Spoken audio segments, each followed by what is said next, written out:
Hola, buenas noches, padre Calvo. Buenas noches, chicos. De acuerdo en que esto es un juego de truanes, ¿no, padre? Ya, y cada día más. Y cada día más. Jesús Calvo, párroco en León. Está ya en León, ¿no, padre? Acabo de llegar a casa, sí. Y que hoy ha estado en Madrid, ¿no? La capital. Madrid, en Alcalá, sí. Le llamaban antes la capital del reino, ahora no sé qué le llaman. Sí. O rompeola de todas las Españas y demás. Tuve el aniversario del primer aniversario de don Blas Piñar. Hoy hace un año que murió, padre. Ayer, sí. Pues Ya. aquí estamos. ¿Y qué tal ha estado el acto, padre? Muy bien, celebramos 3 sacerdotes, asistió muchísima gente. Fue muy emotiva la cuestión, fue en los Jerónimos, en Madrid. Y bien, pues hemos cumplido también pues con un caballero español, eximio caballero español, que merece pues esos recuerdos y merece esos sufragios y esa gratitud. Claro. Blas Piñar López, fundador de Fuerza Nueva, notario, que fue una referencia para este medio. Aquí publicó pues prácticamente los últimos artículos que escribió en vida durante sus últimos durante los últimos 3 años de existencia, y desde aquí, por supuesto, nuestras condolencias a la familia, y que siempre lo recordaremos pues como el amigo leal, como el patriota cabal y como la persona entrañable, decente y recta que siempre fue don Blas Piñar López. Pues padre, ¿Sí? De vuelta, seguimos con el tema este que está dando mucho que hablar. Y aquí yo tengo que entonar el mea culpa, porque claro, cuando me entero han matado a 10 periodistas franceses. Yo Charlie Hebdo sabía que existía, pero digo, es un semanario crítico, irreverente, más o menos contundente contra el poder establecido. Pero claro, cuando me entero lo que hay detrás de estos pájaros, cuando tengo acceso a esas viñetas donde se sodomiza al propio Jesucristo y demás, claro, ya mi percepción del asunto, padre, cambió sustancialmente, ¿eh? Pues, No sé si también el suyo. Sí, por supuesto, hay cosas que claman al cielo, ¿eh? Es que eso ninguna autoridad civil ni eclesiástica puede permitir que eso exista. La libertad de expresión no es para blasfemar, es para aportar mejores ideas o mejores causas que puedan favorecer a la sociedad, tenerla informada y buscar aportar ideas. Pero lo que no se puede es caer en el libertinaje de la expresión, pues entonces acabemos en lo más bajo. ¿Ha rezado usted por el alma de estos 10 periodistas, padre? No he perdido tiempo en eso. Ya. ¿Y qué lectura hace de este atentado, padre? Bueno, pues decir claramente que la providencia también tiene medios para defenderse. Cuando las autoridades civiles y eclesiásticas hacen la vista gorda con cosas tan graves, moralmente hablando, teológicamente hablando, también a veces la providencia, incluso usando un medio que es ilegal, naturalmente es el terrorismo, pues no es un gasto verdaderamente gravemente escandaloso, pero también puede utilizarlo o para castigar a esas personas que nadie las castiga, o cuando menos dar lo que llamamos en teología un toque de atención, para que esas cosas no se vuelvan a repetir y al menos pues esas gravedades no existan. Y se me ocurre también un ejemplo que se dio en la isla de Martinica, allá en las Antillas, en el archipiélago de las Antillas, ya hace unos años, claro. Pues aquí comenzó una persecución religiosa en tono de burla también, en tono de hacer chacota de las procesiones de Semana Santa y demás. Y al final los pobres curas tuvieron que salir a pedradas de la isla. ¿Y sabe lo que dijo el obispo al salir? Ya os devolverá el volcán las piedras. Efectivamente, al poco tiempo hubo una erupción horrible en esa isla de Martinica que hizo un daño catastrófico a la isla. O sea que se puede ver la mano de la providencia, padre, en este tipo de actos, incluso terroristas. Sí. Y clarísimamente aquello que fue como una cosa profética, parece como que fue una oración que fue escuchada. Y de eso se dio. Actualmente se da en el caso también, por el caso de Sodoma y Gomorra, es clarísimamente pues también un castigo del cielo por la decadencia, la degeneración de aquellas ciudades, ya lo cuenta el libro del Génesis. Pero otros casos también, por ejemplo, el caso de Jonás, el profeta Jonás, que pasó por la ciudad de Nínive, Gran Nínive, diciendo, dentro de 40 días será arrasada Nínive. Y lo tomaron en serio las autoridades y la población. Hicieron penitencia, se arrepintieron, se vistieron de sayal y de ceniza y se detuvo el castigo. Pues fíjate que titular... El ser humano es dueño también de sus actos, pero también responsable. Por lo tanto, también va tejiendo su propia historia. Fíjate qué conclusión. ha querido compartir el padre Calvo con los lectores de esta casa, los atentados de Madrid, fruto de la providencia divina. Con lo cual podríamos simplificar esto en una frase, padre: los caminos del Señor son inescrutables. Claro, y sabios para dar un testimonio y dar un toque de atención cuando la autoridad humana no cumple con lo suyo y no baja la mano. Claro, ¿quieres añadir algo? No, que también sería similar. Impactante, ¿no? Lo que acaba de... Sí, claro. Es complicado, ¿no? Yo desde luego no me meto a valorar ni muchísimo menos. Pero como creyente tiene todo el derecho del mundo a creer. Claro. Esa es la base de un creyente. Si lo que creer en el poder de la providencia divina. Pero la providencia actúa a diario en todos los ámbitos, ¿no? Entonces, siempre está actuando, continuamente. Si no, los católicos no podríamos entender las cosas que nos pasan, incluso a nivel más personal, cuando nos fallece alguien querido de una manera insospechada, de una manera repentina y no le vemos sentido, ¿no? Porque también decimos los católicos que Dios escribe derecho en renglones torcidos. En cualquier caso, lo que sí es evidente es que este tipo de periódicos, este tipo de líneas editoriales demuestran la bajeza moral y la decadencia absoluta de Occidente. Porque un país normal no admitiría como libertad de expresión ni la blasfemia, ni el insulto, ni la chanza.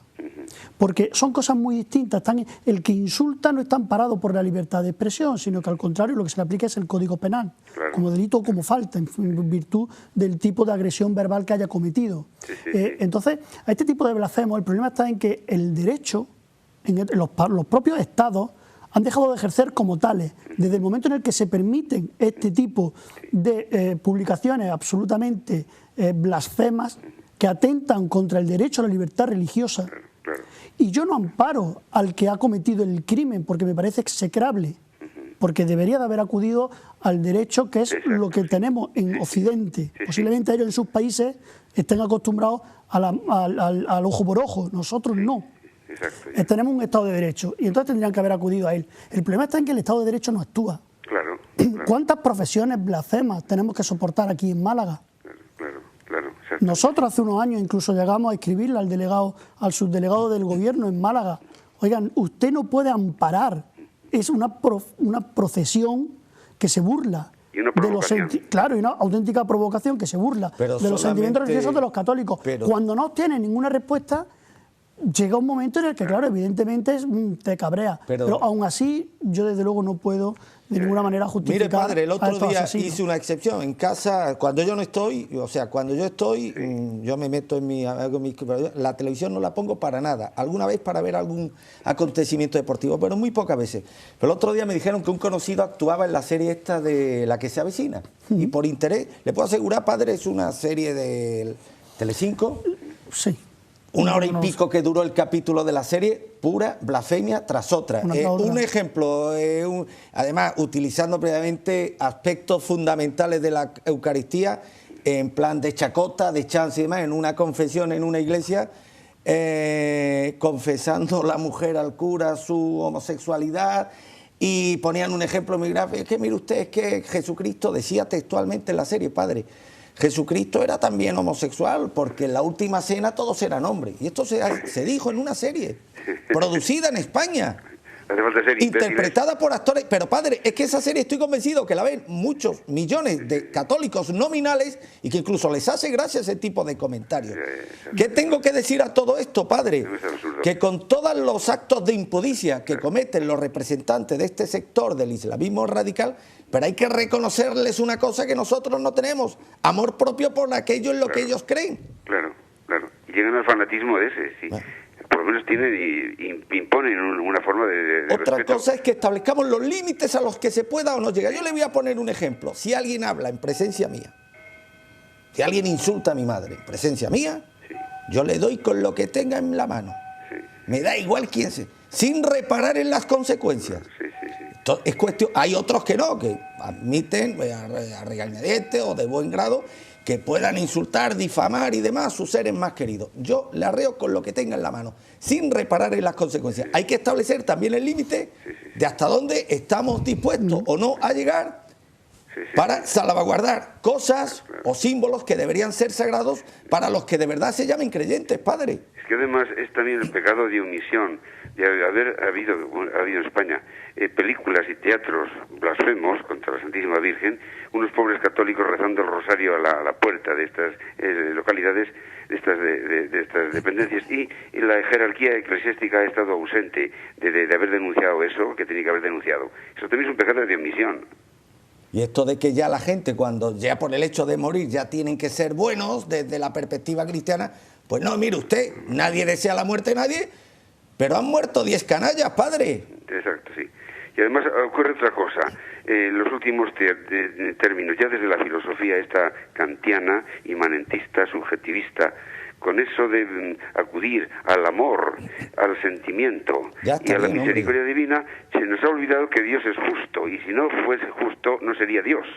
Ya. En fin, es que una cosa es la libertad de expresión. Uno no se puede amparar en la libertad de expresión para blasfemar y para atacar cosas que son sagradas para muchos creyentes. Yo de verdad no daba crédito cuando vi el otro día el capítulo al final lo quité, no tuve paciencia, ni siquiera había al conocido, me daba ya igual y demás, estaba absolutamente indignado, pero no estaba indignado por los diálogos, sino porque estaba convencido que ese capítulo lo estaban viendo muchos cristianos que se llaman a sí mismos cristianos y que asistían impávidos pues, a esa colección de blasfemia, padre. Sí. Yo esa cadena no la veo nunca, por supuesto. Además tienen la poca imaginación de sacar una conclusión blasfema de eso de que los apóstoles... No, un chiste de mal gusto, ni siquiera es una reflexión, padre, un chiste de mal gusto y demás. Y además poca imaginación además, claro. Es absurdo. Sí. En fin. Entonces, están tirando a dar, es una forma ya de descrédito de la Iglesia y la autoridad no se ve por ninguna parte. Pues ahí está lo malo, que es que el mal ataca en la medida en que el bien se deja. Y pues al padre Calvo se le podrá reprochar lo que cada uno quiere. Tiene muchísimos seguidores. Yo creo que es el colaborador de este espacio más querido, estoy seguro, y con más seguidores dentro de este programa. Pero hombre, hay que reconocerle una cosa al padre Calvo que desgraciadamente no tienen, estoy convencido, la amplia generalidad de los curas de este país. Es que dice lo que piensa y sobre todo cree en lo que piensa. Son dos cosas muy difíciles de lograr en otros, padre. Decir lo que uno piensa y sobre todo creer en todo lo que uno piensa. Sí, desde luego. Es más fácil la cobardía de decir que pase la bola y el que venga atrás que arree, pero eso no es justicia. ¿Por qué? Porque es un verdadero creyente. Por él no teme al obispo de León. El obispo de León le puede abrir un expediente, no sé qué nombre tendrá, en el derecho canónico y demás. Pero él, a quien teme realmente es al juicio sumarísimo de quien está por arriba, muy por encima del obispo de León y de todos los obispos del mundo, padre. Por supuesto. Que esa es la diferencia entre un verdadero creyente, un creyente coherente y cabal, y estos creyentes de pacotilla que desgraciadamente orlan, por llamarle de alguna manera simpática, la institucionalidad católica en todo el mundo, padre. Sí, ya. Y de esos barros, pues los actuales lodos. Sí, en fin, así estamos. La falta. La decadencia, de momento. Sí. Pues algo más, padre. Bueno, de momento nada más que una vez más decir a los fieles católicos, que me gusta más llamarles católicos que cristianos, porque un cristiano puede ser hereje. Sin embargo, el católico acepta plenamente a ese Cristo con todas sus consecuencias, con todas sus enseñanzas evangélicas y con todo el vigor de lo que Él nos mandó. Desde luego, que ataquemos esta mala estampa que se está dando de Cristo, de un Cristo de chocolate. No existe el Cristo de chocolate. No existe ni un Cristo sin cruz, ni una cruz sin Cristo. Si hacemos de un Cristo algo así como un fantasma que aprueba todo, que justifica todo y que pasa la mano al hombre, a todo el mundo por el hombro, ese no es Cristo. Y sobre todo nos quedamos más tranquilos, padre, un católico no tiene por qué lamentar determinadas muertes, ¿verdad? Bueno, efectivamente. Desde luego, vamos a ver, esos medios no son lícitos, quede claro, ¿no? Claro. Digo que hasta la provincia puede utilizar, de hecho, lo ilícito de otras confesiones como es esto, para castigar una verdadera injuria al Dios verdadero. Pues ahí queda eso. Va a causar polémica, evidentemente, en las redes sociales, las declaraciones del padre Calvo, pero declaraciones de las que él está convencido, que nosotros, como no podía ser de otra manera, respetamos y valoramos. Pues, padre, muchísimas gracias y quedamos el jueves próximo. Muy bien, gracias. Un saludo.